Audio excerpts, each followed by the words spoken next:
وما أرسلنا قبلك إلا رجالا نوحي إليهم فاسألوا أهل الذكر إن كنتم لا تعلمون. بسم الله الرحمن الرحيم. Assalamualaikum warahmatullahi wabarakatuh. Sahabat kisah yang dimuliakan Allah SWT, bagi mukmin, kehidupan ini bermula dari dunia yang tak berarti apa-apa. Kesenangan di dunia hanyalah tipuan semata. Ketika hidup berhenti berarti mati, maka dimulailah perjalanan akhirat yang menentukan kesenangan yang hakiki ataukah penderitaan yang tak dapat diukur derita dan pedihnya. Mukmin harus bersiap diri untuk menghadapinya. Tentang dunia, kematian, kiamat, surga dan neraka, Allah Subhanahu wa taala berfirman dalam Al-Qur'an surat Ali Imran ayat 185. Kullu nafsin dha'iqatul maut wa innama tuwaffawna ujurakum yawmal qiyamah faman zuhziha 'anil nari wa udkhilal jannata faqad faz wa mal hayatud dunya illa mata'ul ghurur. Setiap yang bernyawa akan merasakan mati, dan hanya pada hari kiamat sajalah diberikan dengan sempurna balasanmu. Barang siapa dijauhkan dari neraka dan dimasukkan ke dalam surga, sungguh dia memperoleh kemenangan. Kehidupan dunia hanyalah kesenangan yang memperdaya. Ayat di atas mengandung makna. Yang pertama, setiap makhluk yang bernyawa pasti mati. Kedua, hari kiamat adalah hari pembalasan atas amal perbuatan manusia. Ketiga, surga adalah tempat orang-orang yang menang. Keempat, kehidupan dunia hanyalah kesenangan yang memperdaya. Sahabat kisah yang dimuliakan Allah Subhanahu wa taala, tentang mati, surga dan neraka diceritakan dalam kisah Nabi Idris alaihissalam, sebuah kisah yang tak ditemukan sumbernya, sehingga kisah ini tidaklah lebih dari Israiliyat. Namun kisah ini mengandung hikmah yang luar biasa bagi perjalanan hidup manusia. Begini kisahnya. Kaum yang bermukim di Sungai Nil itu sangat populer ke daerah-daerah di seputarannya, bahkan sampai ke negeri yang jauh. Kaum yang memiliki seorang khalifah sekaligus Nabi Allah Idris alaihissalam. Kemahsurannya bukan saja negeri itu banyak didatangi orang untuk berniaga, mencari kerja dan bermukim, tetapi juga mendatangi kediaman Nabi Idris. Sehingga tidak heran lagi jika tamu Nabi Idris ada juga orang asing yang datang dari negeri-negeri jauh dengan berbagai keperluan. Dari semua tamu yang datang terselip diantaranya iblis. Dan ini sudah diceritakan dalam seri kelima dengan judul Iblis dan Jarum Jahit. Semua tamunya diterima dan dilayani dengan baik oleh Nabi Idris alaihissalam. Suatu ketika saat Nabi Idris alaihissalam sedang beribadah, berzikir kepada Allah Subhanahu wa taala, Nabi Idris kedatangan tamu, orang asing. Seorang laki-laki yang rupawan, gagah, sopan, berakhlak baik, dan memiliki aura yang sangat menyenangkan. Tubuhnya yang gagah dibalut pakaian berwarna putih bersih, semakin tampak berwibawa, apalagi senyum tulus selalu menghiasi wajahnya. Dia memperkenalkan diri kepada Nabi Idris sebagai musafir yang sedang mencari guru yang dapat mengajarkannya beribadah. Pencariannya menyebabkannya dia sampai ke rumah Nabi Idris alaihissalam. Nabi Idris mempersilahkan sang musafir masuk dan memberinya tempat duduk yang nyaman, melayaninya sepenuh hati. Mereka kemudian berbincang-bincang tentang sang pencipta semesta Allah Azza wa Jalla. Pembicaraan mereka sangat serius dan mengasihkan. Sungguh Nabi Idris alaihissalam telah menemukan lawan bicara yang sangat menyenangkan hatinya. Ketika tiba saatnya makan, Nabi Idris mengajak tamunya makan. Namun tamunya menolak dengan alasan dia sedang beribadah kepada Allah Subhanahu wa taala. Nabi Idris pun makan, sang tamu tetap beribadah. Selesai makan, Nabi Idris dan sang tamu kemudian sama-sama beribadah dengan khusyuk hingga tiba saatnya waktunya tidur. Nabi Idris mempersilahkan tamunya tidur di kamar yang telah disediakan untuknya. Namun tamu tersebut menolak karena dia akan terus berzikir kepada Allah Subhanahu wa taala. Begitu terus berulang-ulang sampai 4 hari. Sehingga Nabi Idris alaihissalam tak kuasa menahan rasa ingin tahunya. Siapakah tamunya yang sangat luar biasa ini tak henti beribadah dan memuji kebesaran Allah Subhanahu wa taala. Sampai-sampai dia tidak butuh makan, minum, dan tidur. Pengetahuan Nabi Idris memberitahukan bahwa laki-laki itu adalah malaikat Allah. Akan tetapi, siapakah dia malaikat Allah itu? Nabi Idris alaihissalam menghampiri sang tamu yang berzikir tanpa henti. Setelah mengucap salam, Nabi Idris alaihissalam berkata, "Wahai tamuku yang mencintai Allah Subhanahu wa taala dengan ibadah dan zikir yang tak terusik dengan rasa lapar dan haus, tak terganggu dengan rasa kantuk. Siapa engkau, wahai malaikat Allah?"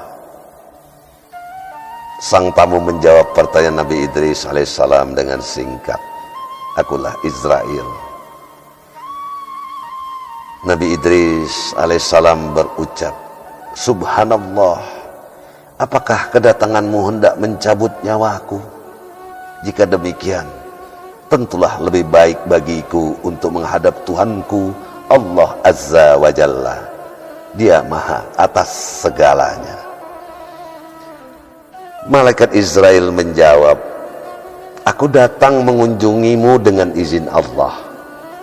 Pasti kelak aku akan mencabut nyawamu atas perintah Allah Subhanahu wa taala, tetapi aku belum menerima perintah darinya." Lalu Nabi Idris berkata, "Jika demikian, apakah maksud kedatanganmu?" "Wahai Nabi Allah, kedatanganku hanyalah bersilaturahmi, ingin mengenalmu wahai Idris Khalifah yang dianugerahi Allah SWT ilmu yang begitu luas, yang kelak umat manusia menikmati berbagai amal zariahmu hingga kiamat." Alhamdulillah, Allah menganugerahkan kepadaku ilmu pengetahuan yang bermanfaat bagi manusia sekarang dan kelak. Namun pengetahuanku tak akan pernah sempurna, karena kesempurnaan hanyalah milik Allah Subhanahu wa taala. Sebagai makhluk yang ditugaskan merawat bumi dari kerusakan yang ditimbulkan manusia, Allah memberikan aku pengetahuan bagaimana merawat dan mencegah kerusakan itu. Sebagai nabi, Allah Subhanahu wa taala menurunkan kepada aku 30 suhuf untuk diajarkan kepada umatku sebagai pengetahuan yang harus diamalkan. Namun pengetahuan itu semua adalah bekal untuk mencapai batas akhir kehidupan. Kehidupan dunia yang bersifat sementara. Di sini, di dunia ini banyak kesenangan, namun sesungguhnya kesenangan yang menipu saja. Kehidupan akhirat adalah kesenangan kesungguhnya dan kekal selamanya. Untuk menuju ke sana, pintunya adalah kematian.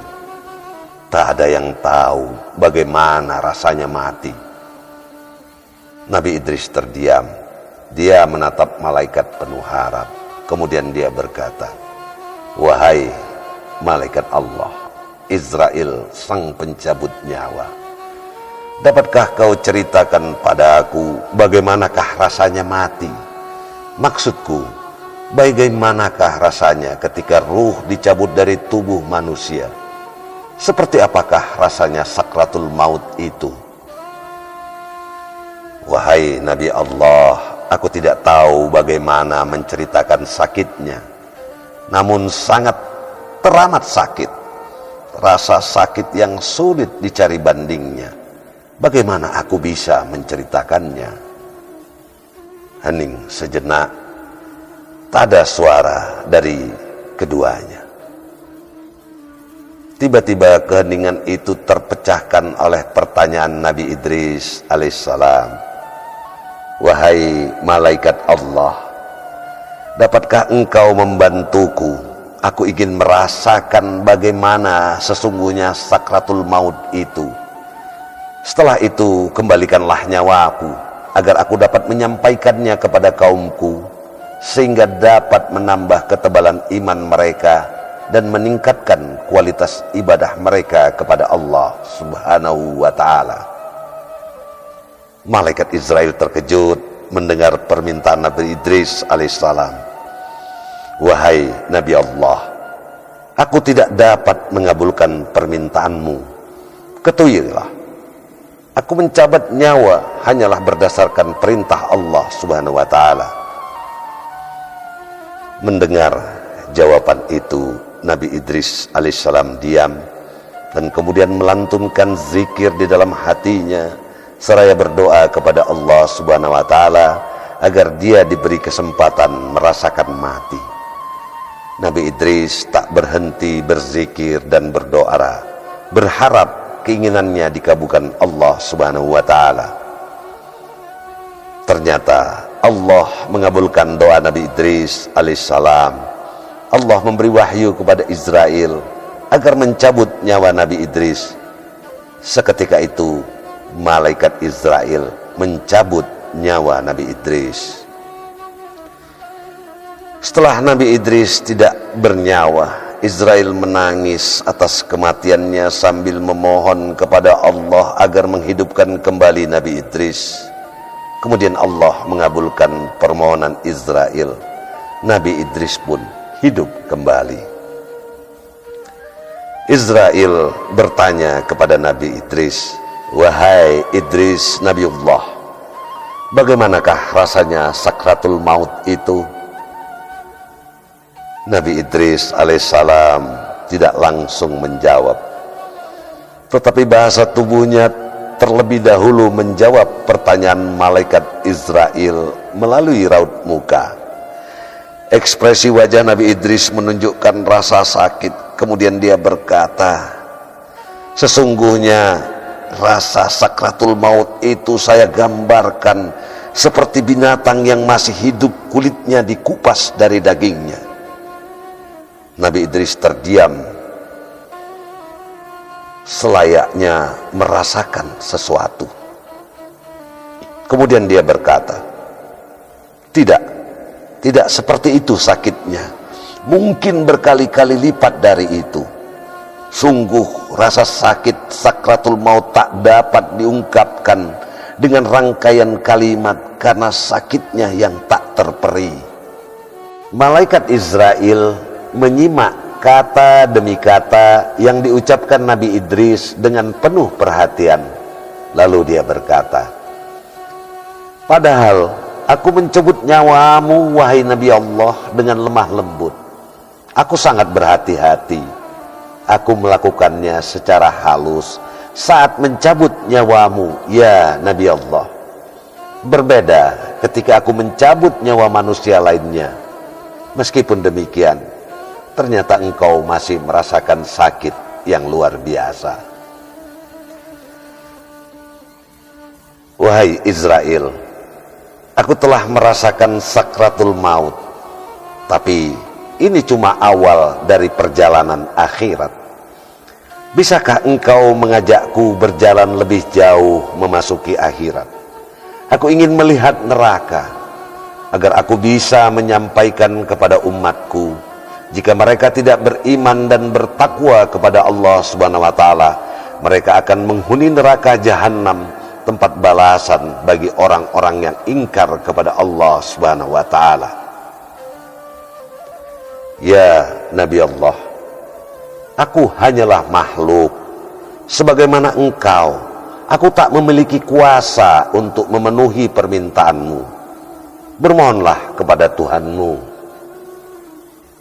Nabi Idris alaihissalam pun berdoa. Allah Subhanahu wa Ta'ala kemudian mengabulkan doanya dengan memerintahkan Israel mengantar Nabi Idris alaihissalam ke neraka. Ketika di neraka, yang dilihat Nabi Idris adalah sesuatu yang tak dapat diceritakan kecuali sebuah tempat yang penuh dengan siksa dan azab.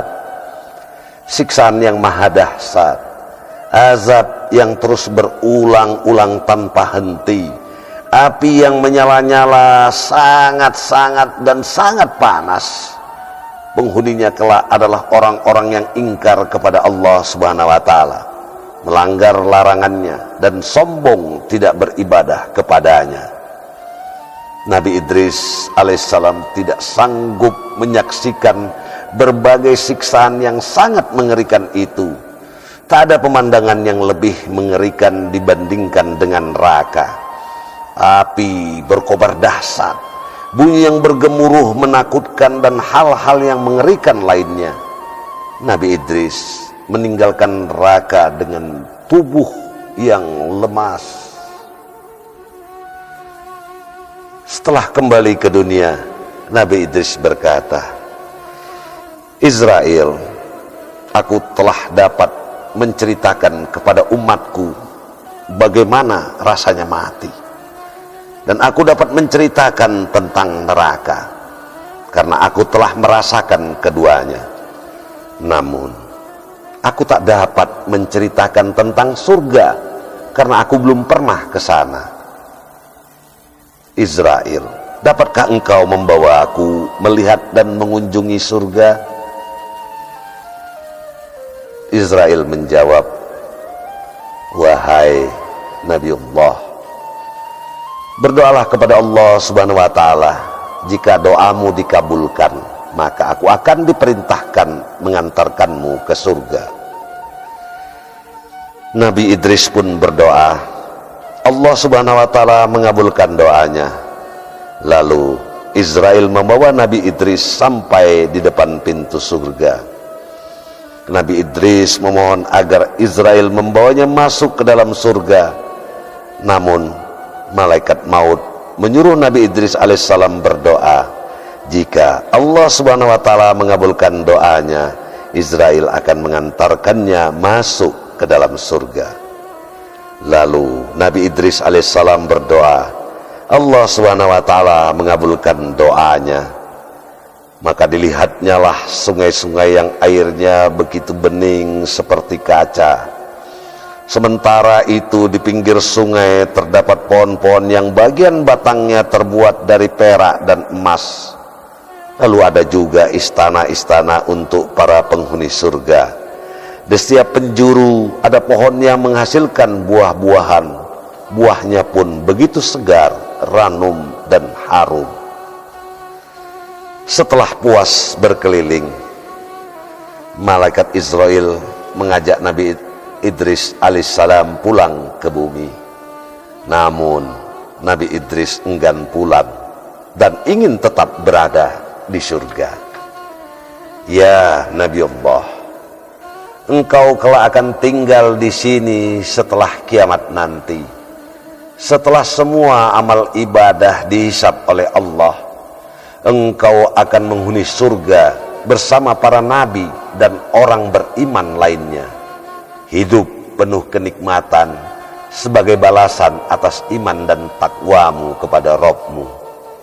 Sekarang, mari kita kembali ke dunia dan tunaikanlah kewajibanmu sebagai Nabi Allah. Wallahu a'lam bishawab.